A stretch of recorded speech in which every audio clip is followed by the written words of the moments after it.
Welcome to JNN, Gregorius High School broadcast channel. Today is Tuesday, February 8th. I'm Nolan Trout. And I'm Caitlin Veneman. On today's JNN, we take a look at the balloting process for next year. We also look at the American experience through the eyes of our 3 foreign exchange students. 2 students show us what it is like to work in the cosmetology field. And we report on the challenges for canceling and rescheduling winter sports events. We also review homecoming and talk to the student leaders who made it happen. Barbara Marude and Kayla Nguyen are back with Car Talk. And finally, Tanisha Nuncio reports on the exciting winter season from the Sports Box. We've got a big JNN for you today, so let's get to it.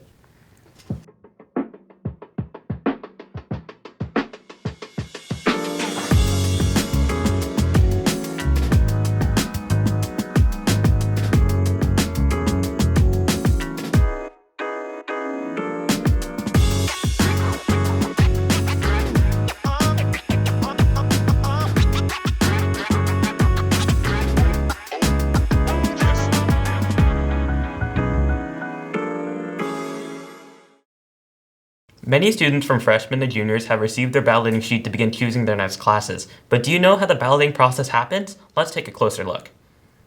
To receive a C or better in both semesters in order to move on to the next section of math. The role I have in the balloting process is I am a high school counselor, and currently we just met with all of our English classes and discussed the ballot. Then what we will do is we will meet with every student in the library and we will go over their ballot and their transcript to ensure that they have picked the right classes for next school year. I would say the counselors do all the work. And so we have 6 counselors now at Gregory High School and 1 college counselor. And so it's really been a great thing to work with our counseling team because they're the ones that are providing the input on the scheduling. They're the ones that are going out and doing those presentations at the junior high schools. They're going in the classrooms and doing the presentations. They're creating those presentations online. They're meeting with students, answering those balloting questions now. And they're the ones that are going to be sitting one-on-one with students balloting in the library. So I would say counselors are the absolute most important piece of this. Students always come to us and ask, hey, is this class easy? We don't know. I've never taken the classes before, so we always encourage them to go to the source. Go ask the teacher. If you're unsure what the art class is, go talk to the art teacher. Or ask your friends that have taken the art class before. Balloting ends on the 25th. Reporting for JNN, this has been Jack Santos, Isaiah Maguania, and Michael Pope. Students begin meeting with counselors to finalize ballots beginning February 15th. If you're interested in being part of the school planning events next year, the leadership applications are out on the Gregory website. Be sure to turn them in before February 28th. Applications for yearbook and JNN are also available on the Gregory website. Have you ever wondered about that one thing you're missing in life? Whether it's a new car, a new house, or your one true love? Well, you can throw those thoughts away because what you're truly missing is your involvement with JNN. Hi, I'm Malik Lothery, and have your truest dream come true through JNN. When you join JNN, you'll gain access to our beautiful studio, equipped with state-of-the-art cameras and editing equipment, while learning all about the wonders of journalism. So, do you think you have what it takes to become a broadcast journalist? Find out in C114 to become the true face of Gregory. How do you think I got these good looks?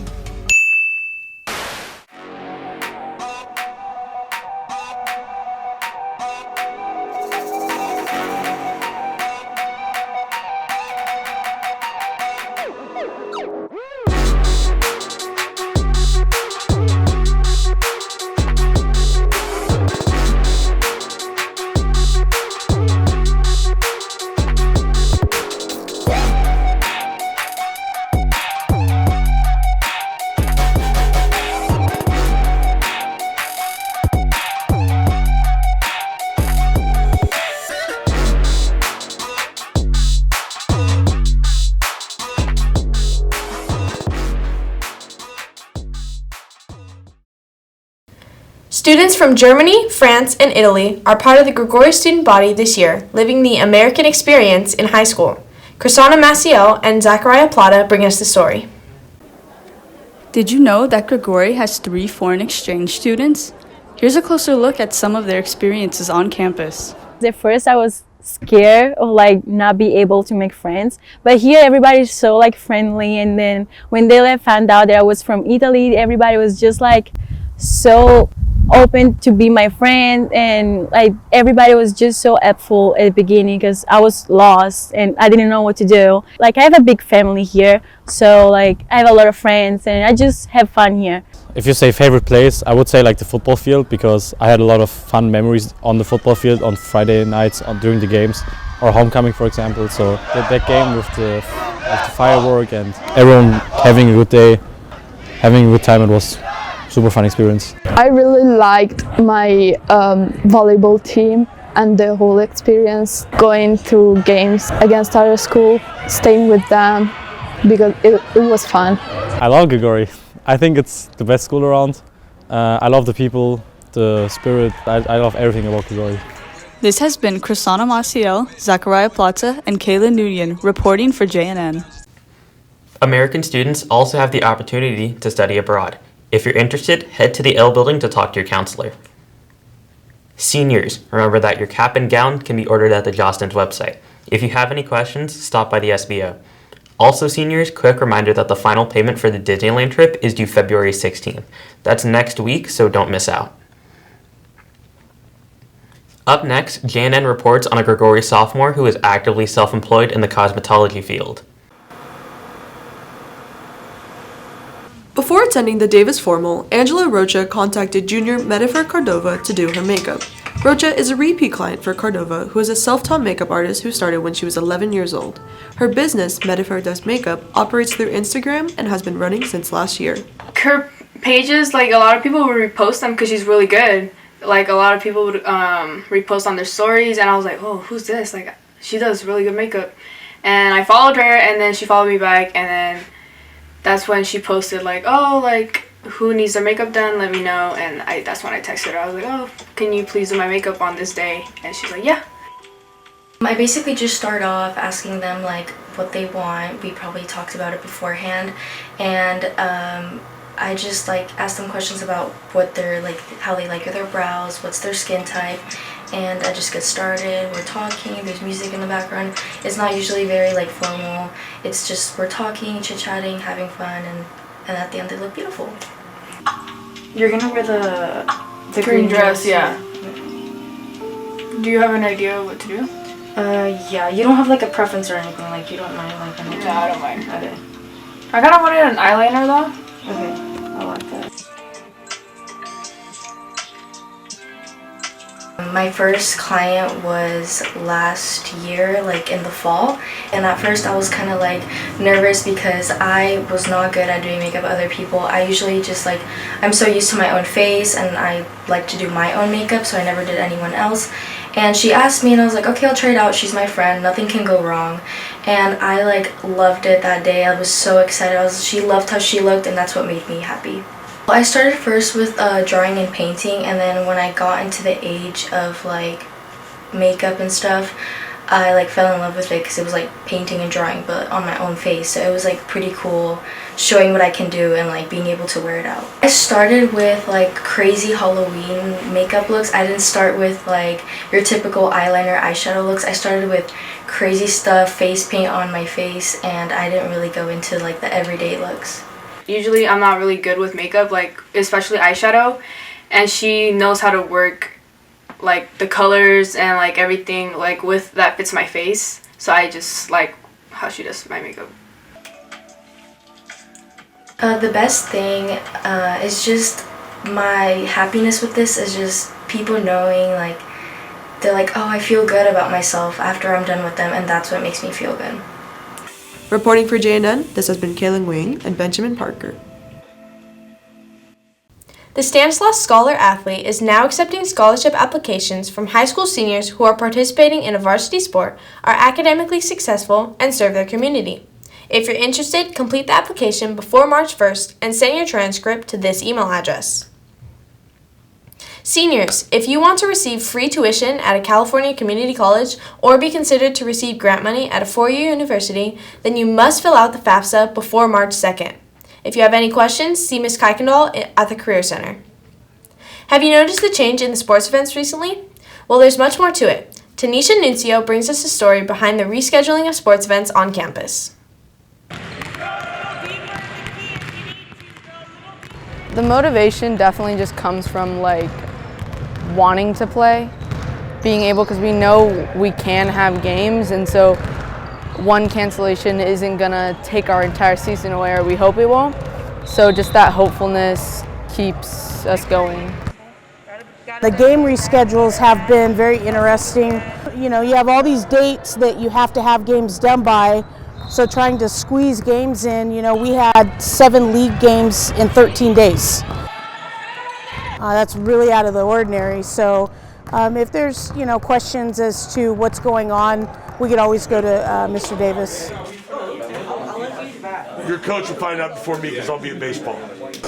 Well, usually in a normal year without COVID, we would just schedule it on the next available date, but that is not the case here because everybody across the section is having to reschedule games pretty much on a day-to-day basis. COVID has affected our season really big. A lot of tournaments we couldn't go to, and it was just a big setback, but we just fought through it and did everything we could. Thinking about COVID, 2 of our tournaments were canceled because of it. We've ended up replacing those, but with not as good a tournament. We had 3 overnight trips. All 3 overnight trips were canceled. So we haven't had the quality of matches or the quantity of matches. My kids don't have near the match totals that we would have during a normal year. So all the cancellations and rescheduled affected us because we didn't get to game plan like as we wanted to, because if we game planned for, let's say, Downey on a Friday, and then it got rescheduled because of COVID, and then so now we had to game plan for another team, and it's difficult to get ready for the games.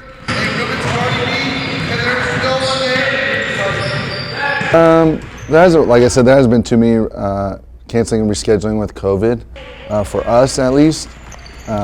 They're pretty motivated. I know our 2 losses in league, one we were coming off a week of not practicing or touching a basketball, and then the following week the majority of the players that were out played a lot of minutes for us.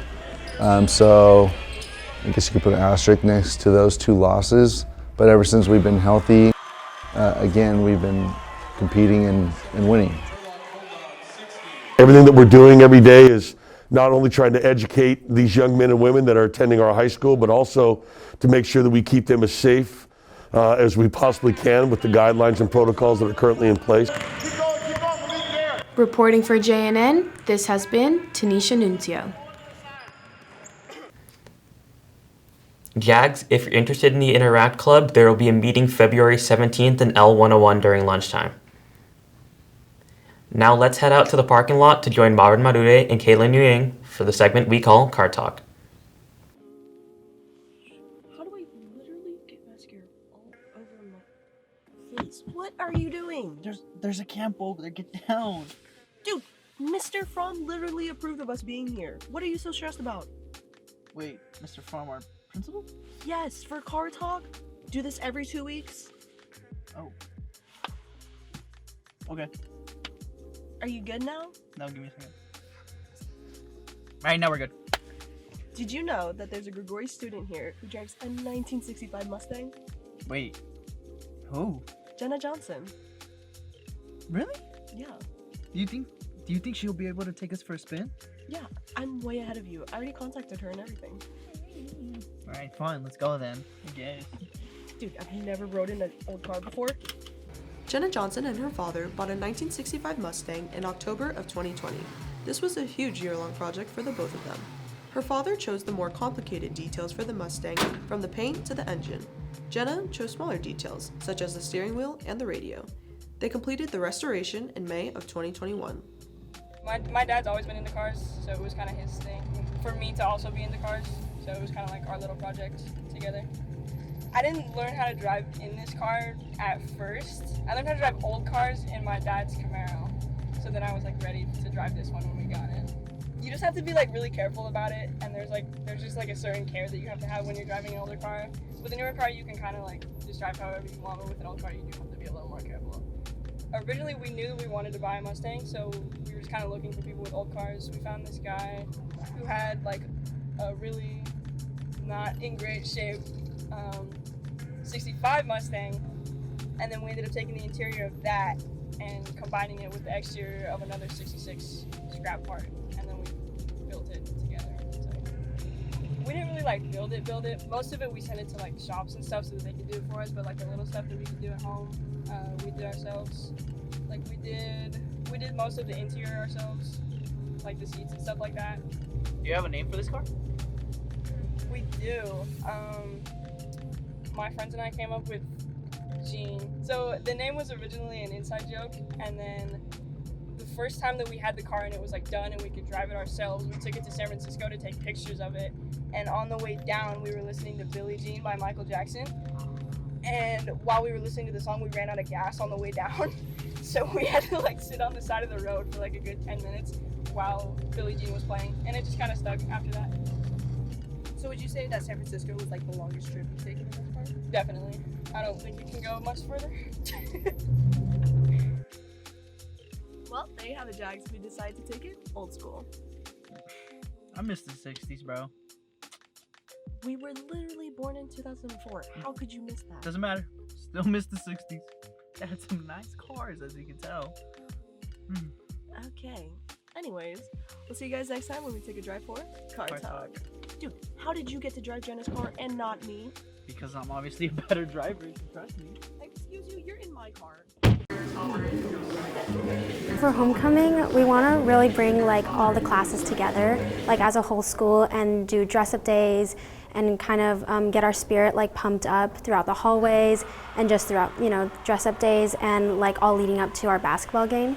Typically we vote on the theme on our ASB meetings. We have the first meeting where we discuss possible themes, and then we vote and we choose a theme based on whatever received the most votes. The next meeting we come back in and we discuss what dress-up days each class would like to do. Feet, hips, back, cup.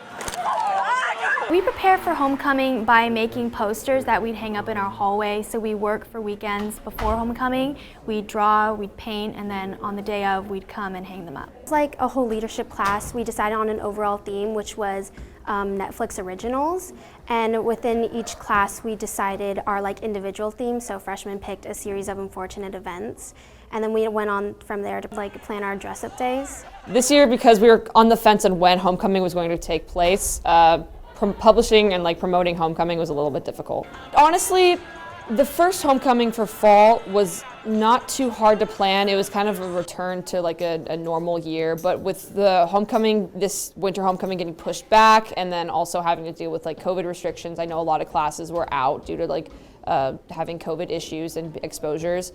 And so it was a little more difficult planning this winter homecoming, but I'm pretty sure next year we'll go back to normal.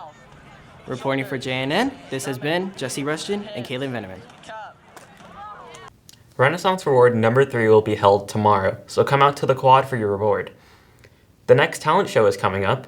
If you're interested in participating, the applications will be out this Friday, February 11th, and they are due by the 22nd. Tryouts will be held February 24th and 25th from 2 to 4 p.m. Are you looking for a club that helps create positive changes in the school and the community? Look out for the student advisory meeting on Wednesday, February 23rd in room N115. This club is a place where student voices are heard and valued and where students can express ideas and opinions while building their leadership skills. And now, let's go to Tanisha Nuncio with the Sports Box. What's up, Jags? My name is Tanisha Nuncio, and welcome to this week's edition of the Winter Sports Box. First up, boys varsity basketball. Our Jags delivered a second homecoming spoiler at Turlock High last Friday. Jags were down by 15 in the first half, but surged in the second, defeating the Bulldogs 71-60. Current league record is 6-2.